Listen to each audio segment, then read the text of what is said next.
Bonjour les amis, nous sommes samedi matin et je me rends compte que je ne vous ai pas fait de vidéo en direct depuis mercredi soir, quelques heures après mon procès, une vidéo que je n'ai pas pu mettre en ligne pour des raisons techniques avant vendredi matin. Donc c'est toujours comme ça quand j'ai des organisations de procès et tout. Bon, dans cette vidéo, je ne vous parlerai pas de la situation du pays, de la mascarade d'hier soir et tout. J'ai des choses plus particulières et plus personnelles à vous dire. D'abord, je voulais remercier toutes les personnes qui m'ont envoyé des messages, qui paraissent inquiètes pour moi, qui ont voulu me souhaiter plein de courage et tout. Merci les amis, vos encouragements me vont droit au cœur, mais je voulais vous rassurer, je ne suis pas angoissé, je ne suis pas rongé par l'inquiétude, je n'ai pas peur d'aller en tôle, je suis plutôt optimiste par rapport au verdict qui m'attend le 12 novembre, parce que très franchement, je serais, les bras m'en tomberaient si les juges m'envoyaient en stage de citoyenneté ou m'envoyaient en tôle ou me collaient les amendes exorbitantes que demande le procureur et l'avocat des SOS Racisme. Donc rassurez-vous, la bête est solide et je ne suis pas traumatisé, je ne me ronge pas les ongles, la preuve faudrait que je les coupe d'ailleurs. Donc tout y va bien. Et je voulais en profiter pour vous dire que je ne suis pas le seul, hélas, à être victime de ce genre de persécution, puisque pendant que j'étais jugé, la veille, Damien Rieu, vous savez que Damien et moi, on n'est pas les meilleurs amis, mais il n'empêche qu'il faut se soutenir, du moins moi je le soutiens quand il est victime de persécutions judiciaires. Donc Damien Rieu avait deux procès en même temps, il était poursuivi par un islamiste avec lequel il a été relaxé, mais qui a l'air de l'avoir menacé au tribunal par ailleurs, et par un collabo de droite proche de Pécresse, et on va dire islamo-droitier, quoi, voilà, ça existe également, donc il était poursuivi par ces deux-là. En même temps, Laurence Trochu, qui est député européen, proche de Marion Maréchal, était, elle, poursuivie par les associations homosexualistes Mousse, notamment, pour avoir osé dire que les LGBT, ils étaient bien gentils, mais qu'ils avaient laissé complètement tomber Mila quand elle était persécutée par les islamistes. Et bien ça vaut un procès couvert par Mediapart et par la Marie Turcan, là, celle qui a dénoncé une enseignante d'une école catholique bretonne et qui, à cause d'elle, l'enseignante menacée se retrouve sans boulot. Voilà, petite parenthèse. Et puis je vous ai mis un tweet de Zoé Sagan. J'avoue que je connais pas bien. Je sais que c'est quelqu'un qui s'est impliqué. C'est un mec, hein, Zoé Sagan. C'est quelqu'un qui s'est impliqué pas mal sur l'histoire du Brichelgate, là, tout ça, et qui raconte un peu le quotidien qu'il subit, le harcèlement judiciaire, les menaces, mais aussi tout ce que subissent des internautes anonymes qui sont victimes des persécutions quotidiennes des commissaires politiques, je dirais même des petits capots de la toile, payés par les associations dites antiracistes et par des officines payées par nos impôts, qui passent leur temps à faire des signalements, à dénoncer, à se comporter exactement comme les collabos se comportaient en 1940, en multipliant quelque part, maintenant on appelle ça des signalements, et avant on appelait ça des lettres de dénonciation, ça revient exactement au même. Donc je voulais d'ailleurs saluer les commissaires politiques qui tous les matins observent mes vidéos et cherchent des fois que je dérape un tout petit peu comment faire un signalement. Donc je leur souhaite une bonne journée aussi. Donc voilà, mais c'est pas de tout ça que je voulais vous parler essentiellement. Je voulais vous parler d'un dernier reportage de Vincent Lapierre.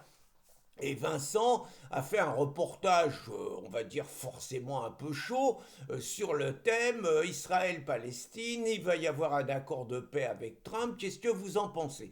Et il a choisi de faire ce reportage dans un endroit de Paris qui n'est certes pas les beaux quartiers, mais qui n'est pas Barbès, que moi j'ai vu, hein, avec ma voiture, quand je venais du nord.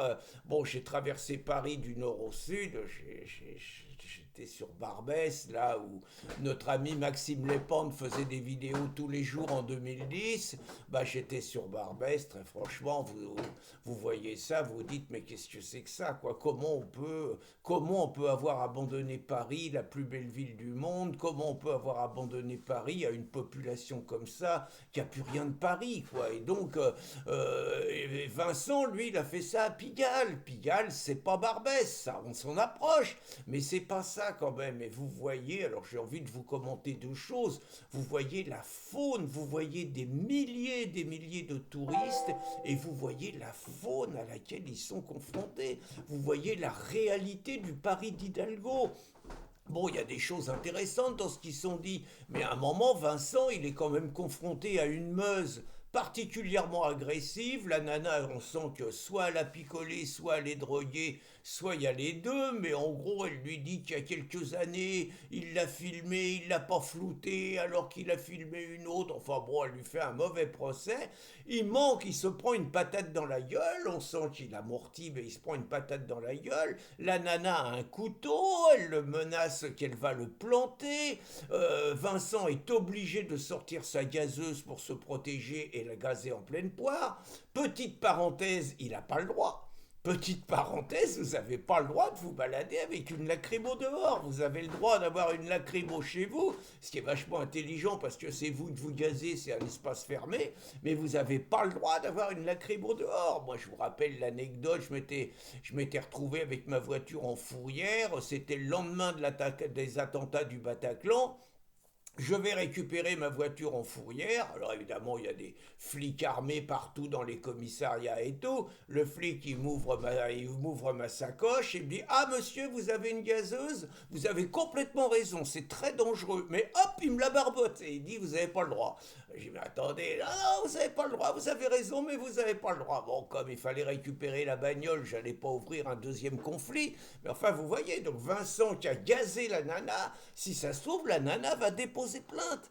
Mais quand vous voyez tout ça quand même, et que vous entendez tous les politicards, j'y reviens, hein, tous les politicards qui justifient leur participation au gouvernement Macron, le cornu, par évidemment la nécessité de sauver la France, d'avoir un budget. Lundi, il faut présenter un budget. Ils vont discuter pendant 70 jours du budget. Le cirque va recommencer. Et que les mecs, ils vous racontent que l'avenir, la priorité, c'est de sauver la France en lui donnant un budget, et que vous voyez la France que c'est.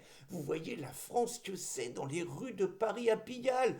Vous vous dites que les Retailleaux, les ministres de l'Intérieur, qui se succèdent, qu'est-ce qu'ils vont faire de ces mecs-là? Ils vont nous les coller dans les campagnes au bout d'un moment, et que les endroits les plus paisibles qui demeurent en France vont être gangrénés par ça. Attention les commissaires politiques, je précise que tous les nouveaux venus ne sont pas des drogués, n'ont pas tous des couteaux, ne sont pas tous des assassins, ne sont pas tous des violeurs, et qu'il y en a quelques-uns qui apportent évidemment à la France, qui travaillent et tout. Ça va les mecs, je peux continuer? Donc voilà quoi, la réalité de la France aujourd'hui, c'est ça. Et pendant ce temps-là, tous ces politicards planqués qui sont pas confrontés à ça continue à envoyer les Vincent Lapierre, qui lui est un peu protégé, des gens comme moi qui savons un peu nous protéger, un petit peu, mais continue à envoyer les Français moyens à la mort, pendant qu'ils continuent à se gaver avec notre argent, à ne servir à rien, à se comporter comme des parasites, comme des nuisibles qui sont en train de tuer la France et menacer de mort les Français. Et je voulais dire que ces immigrationnistes, ces députés qui veulent surtout pas qu'il y ait une dissolution parce qu'ils tiennent à leur fromage, parce qu'ils tiennent à leur gamelle, sont des salauds, des traîtres et des collabos. Bonne journée les amis!